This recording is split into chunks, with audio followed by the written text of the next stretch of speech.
and we go on to a game called Animals. This is for Ryan, Colin and Greg. Well, this is a bit complicated. Colin, we're all animals, but Colin, you're a sheep being comforted by your mother, who is Greg.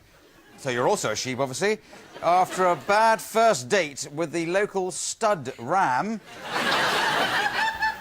Played, for comic purposes, by Ryan, OK? And that would appear in a soap opera with animals, the sheep soap opera.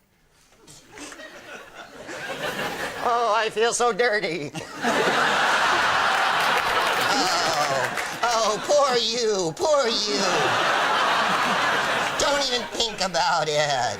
Hey, I went away for 1 minute and you bolted. How dare you, you horny bastard! You.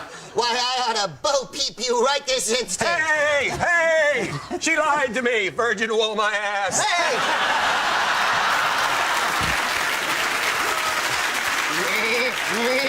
You said you wanted a sweater and instead you got a screamer. Can I help it?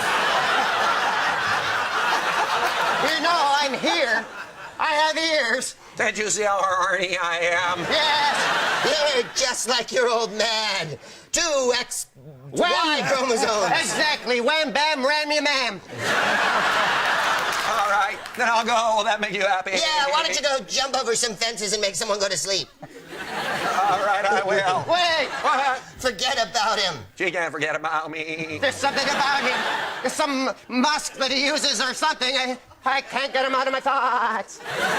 It's the lanolin. He's destroyed your thinking processes. Oh, I don't give a lamb. Huff, huff, huff, huff. Oh. Well, if I have to straighten you kids out... Oh, wait, you don't understand. I want your daughter's hand in marriage. Marriage? Why, that's another matter. Here, go along. That's a happy ending.